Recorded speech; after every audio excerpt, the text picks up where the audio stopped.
Well, hello, good morning, and happy Friday to all of you. Alejandro J. Tornato. I am the founder and CEO of Tornato Speaking, Leadership and Coaching LLC. And it is my pleasure to connect with you once again. Um, we are getting closer to the weekend, but we are not there yet. So don't put your brakes yet. Let's keep making a difference. Let's keep impacting people. Let's keep living life to the fullest. So don't decelerate. Just keep accelerating. Okay. So what I wanted to share. Oh, by the way, I normally do this announcement at the end of my sessions, but I want to start doing it at the beginning. So for those of you who do not get to the end, then you get the announcement now, right now. I have been working with my business partner, Joanita Cap, all the way from South Africa, on this conference, the Capture Connection Conference, coming up November 11th, 12th, and 13th of this year. It's going to be 3 days, 6 topics, and 18 top-notch international powerful speakers on that conference. So the registration for the conference is open. Um, on my Facebook profile, on my LinkedIn, you will be able to see a post with the link to go to the registration page. Please go register. I said it many times, personal growth and personal development is not optional.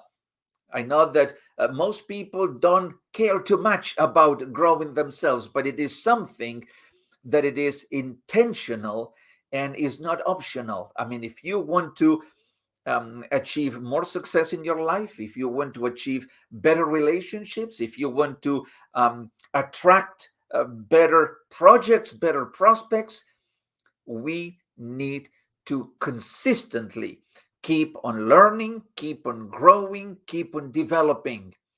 And we do that by reading, by the people who we surround ourselves with, by the seminars we attend, the conferences that we attend.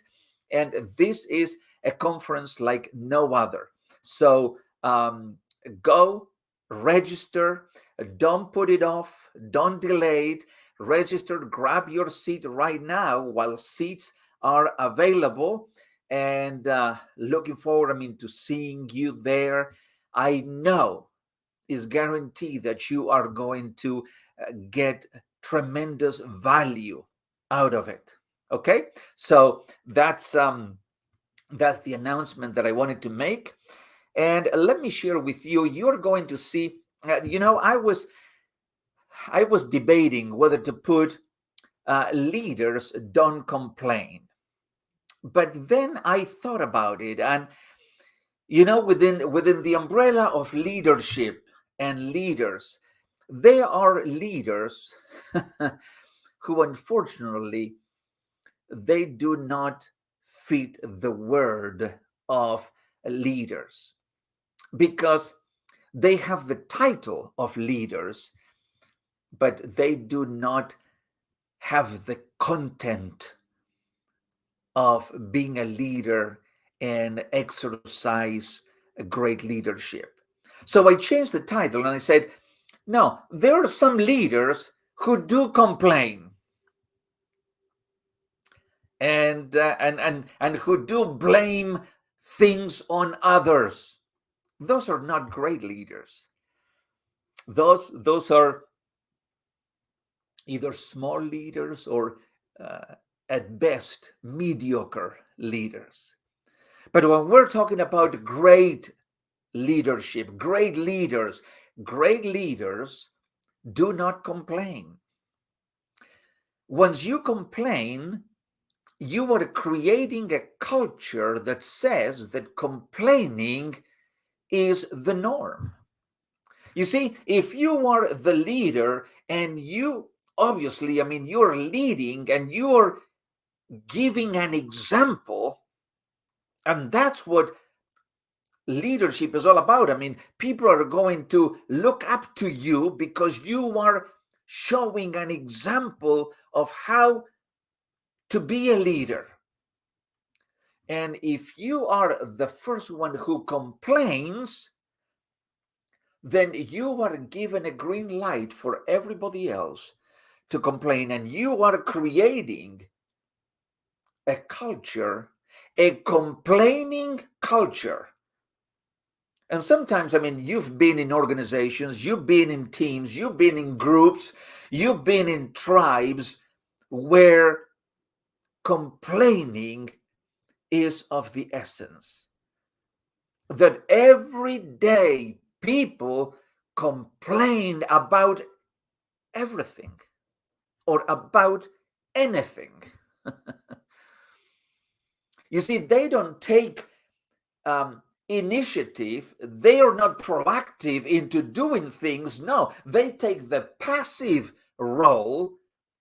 And when they take the passive role, the only thing is about complaining about, well, what the leader did. They complain.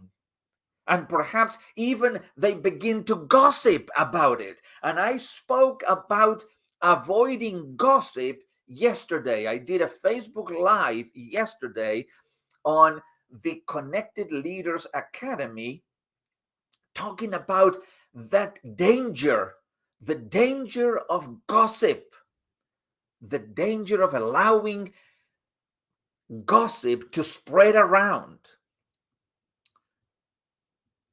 But leaders, great leaders, effective leaders, they don't complain because they don't want, because they see the danger of complaining.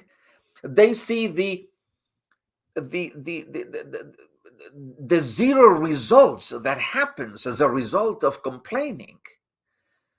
Nothing happens complaining. Things do happen when you take initiative, when you take action, when you are proactive doing something.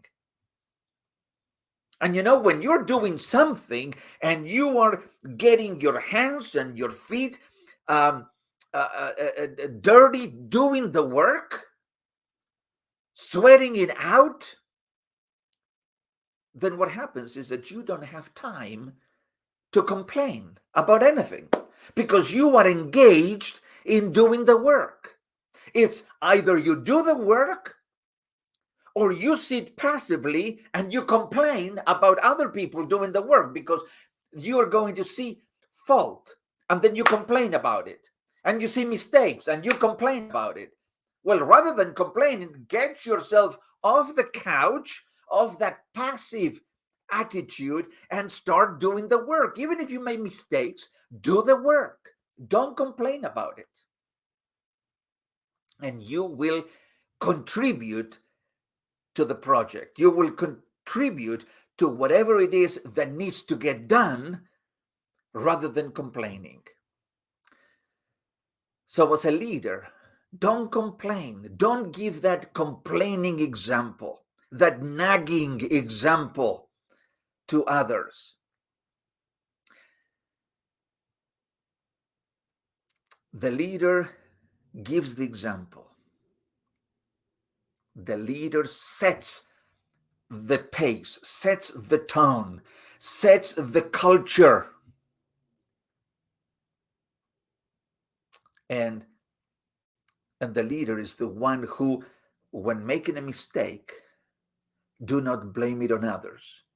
Do not complain about, well, so-and-so and so-and-so. No. They take full responsibility.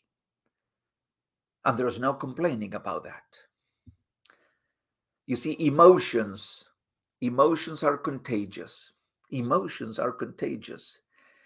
And as a leader, you set the tone for your team. You see, emotions, leaders, great leaders, do not lead